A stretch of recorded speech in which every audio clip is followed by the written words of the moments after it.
Episode 13 మొదట్లో జాన్ని గాయపడిన స్థితిలో చూస్తాం.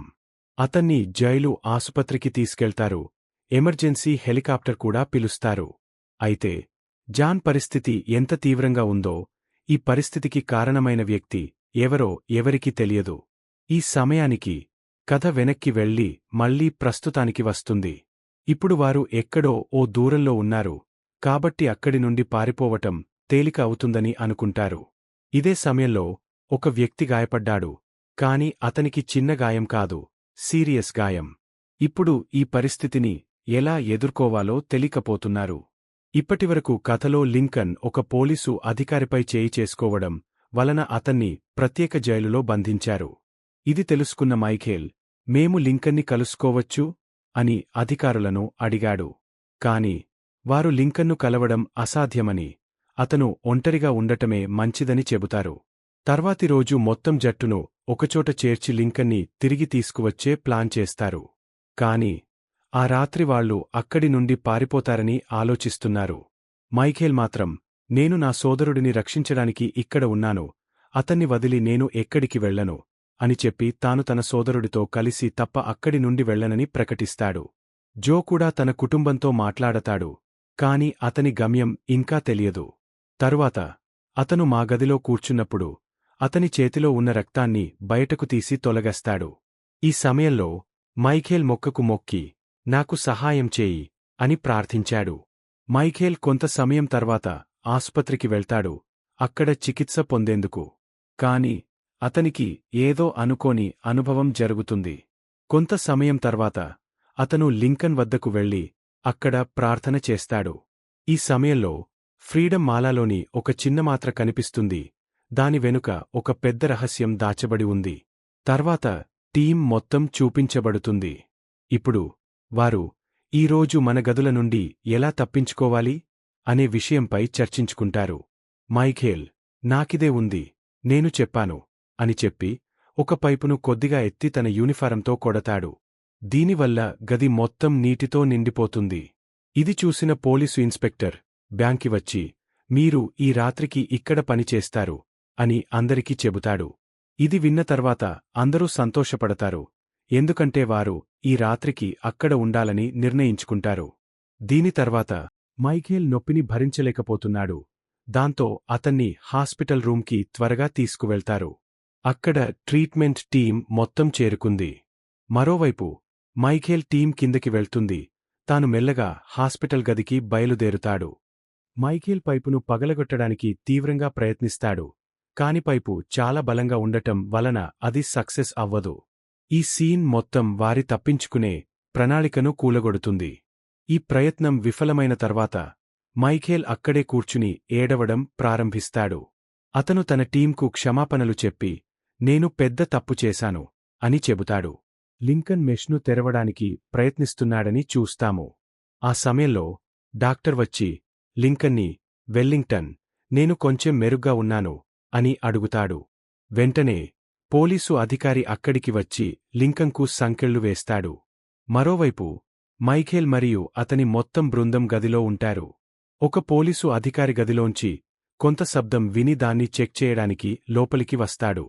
ఈ సమయంలో మైఖేల్ మరియు అతని బృందం ఏదో ఒకవిధంగా పోలీసు అధికారిని మోసం చేసి అక్కడి నుండి పారిపోతారు. వారు తిరిగా అదే గదికి వచ్చి అక్కడ ఒక రంధ్రం తవ్వినట్లు కనిపిస్తారు. జూన్లో వచ్చే పోలీసు అధికారి బ్యాంక్కి ఎవరైనా వస్తున్నారని మైఖేల్ మరియు అతని బృందం కొన్నిసార్లు వింటారు. ఇదే సమయంలో చార్లీ మెట్ల మీద ఉండి వారిని త్వరపడమని చెప్పాడు. అప్పుడు పోలీసు అధికారి అందరికీ, మీరు ఇకపై ఇక్కడ పని చేయనవసరం లేదు, రేపు ఉదయం పనిచేస్తాము, కాబట్టి మీరందరూ మీ గదులకు వెళ్ళండి అని చెప్పి వారిని పంపిస్తాడు. పోలీసు అధికారి బయటకు వెళ్లిన తర్వాత చార్లీ మెట్లపై ఇరుక్కుపోయి ఉన్నప్పటికీ అందరూ అతన్ని బయటకు విసిరివేశారు. ఎందుకంటే వారు ఈరోజు జైలు నుండి తప్పించుకుంటారనుకున్నారు. కాని ఆ కవర్ కారణంగా వారి ప్లాన్ పాడైపోయింది. ఇదే సమయంలో లింకన్ ఉరి సరిహద్దుకు చేరుకుంటాడు. మరుసటి రోజు అతన్ని ఉరితీస్తారు. మైఖేల్ తనకు మరణశిక్ష విధించబోతున్నాడని విన్న తర్వాత అతను మరింత విచారంగా ఉంటాడు. తరువాత పోలీస్ ఇన్స్పెక్టర్ అతనిని, నేను నీకు పని ఇచ్చాను, నువ్వు నా పని చేశావు అని అడుగుతాడు. ఇప్పుడు ఆ అబ్బాయి ఏం చేస్తున్నాడో మీ చేతుల్లోనే ఉంది. ఏమీ అనిపించకపోయినా ఇది విన్న పోలీసు అధికారికి కోపం వచ్చింది. అతను ఏమి చేయాలనుకుంటున్నాడో తడబడకుండా చేయమని, లేకపోతే అతనికన్నా అధ్వాన్నంగా ఎవరూ ఉండరని హెచ్చరించాడు. మైఖేల్ అతనిది నా సోదరుడిని ఎలాగైనా ఇక్కడి నుండి తీసుకుపోదామని నిర్ణయించుకున్నాడు. ఇది విన్న తర్వాత బ్రాండ్ ఆశ్చర్యపోతాడు. అతను విద్యుత్తును తనిఖీ చేయడం ప్రారంభించాడు, ఎందుకంటే ఎలక్ట్రిక్ చైర్ మెషిన్లో ఎవరో ఉంచారు అనుకుంటున్నాడు. ఎవరో మెషిన్ను పాడుచేయడానికి ప్రయత్నించారు. మైఖేల్ ప్రణాళికను రూపుదిద్దుకుంటున్నప్పుడు కొంతమంది పోలీసు అధికారులను చూస్తాము. అది పనిచేస్తుందా లేదా అని అతను ఎలక్ట్రిక్ చైర్ను స్టార్ట్ చేస్తాడు. ఇది చూసిన మైఖేల్ తన సోదరుడి మరణం జరగబోతోందని, అతను చేసిన పని పూర్తవుతుందని భయపడతాడు. ఆ తర్వాత శిక్ష విధించే సమయానికి ముందు పోలీసు అధికారిని ఎలక్ట్రిక్ కుర్చీలో కూర్చోబెట్టాలని ఆదేశించారు. కాని చివరకు అతనికి మరణశిక్ష విధించబడుతుంది. అతన్ని కుర్చీలో కూర్చోబెట్టారు. అతని చేతులు బాగా కట్టబడ్డాయి. అతని తలపై హెల్మెట్ వేశారు మరియు అతని నోరు గట్టిగా మూసి ఉంది.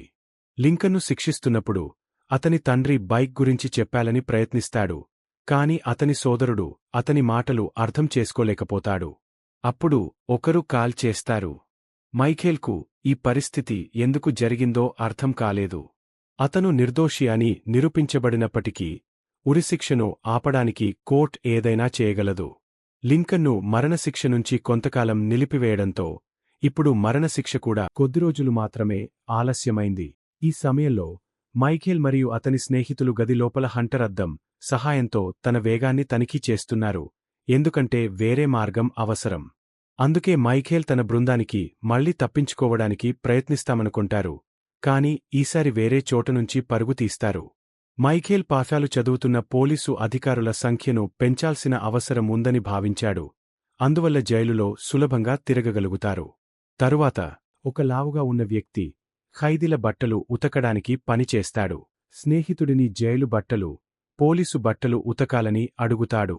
అందుకే పోలీసు అధికారుల యూనిఫాం ధరించిన వారిని తీసుకువస్తారు మరియు మరుసటి రోజు అందరూ అదే స్థలానికి వెళ్లుతారు. వారు గొయ్యి తవ్విన గదిలో మళ్లీ పనిచేస్తారు, కాని ఈ సమయంలో గోడ విరిగిపోతుంది మరియు మట్టి బయటకు రావడం ప్రారంభిస్తుంది. అందరూ కలిసి మట్టిని బయటకు తీస్తారు.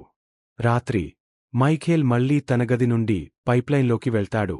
మైఖేల్ ఒక పోలీసు అధికారి దుస్తులను ధరించి గ్రౌండ్లోని పెద్ద గుమ్మం యొక్క మూత నుండి బయటకు వస్తాడు.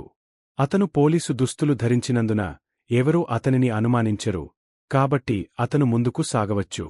తర్వాత మైఖేల్ పిచ్చివాడిగా గుర్తించబడిన జైలుకు వెళ్లాడు. అక్కడ అతను జైలుకు వెళ్లిన తర్వాత బయటకు వెళ్లే మార్గాన్ని వెతుకుతున్నాడు. తన పనిని పూర్తిచేసిన తర్వాత మైఖేల్ మళ్లీ తన గదిలోకి రావడానికి ప్రయత్నిస్తాడు. అయితే దారిలో అతను ఒక పోలీసు అధికారిని కలుస్తాడు. మైఖేల్కు తన బేస్ మ్యాప్ పగిలిపోవడం వల్ల నష్టం జరుగుతుంది. అతని శరీరం సగం దెబ్బతింటుంది మరియు మ్యాప్ లేకుండా అతనికి ఏమి చేయాలో అర్థం కావడం కష్టమవుతుంది.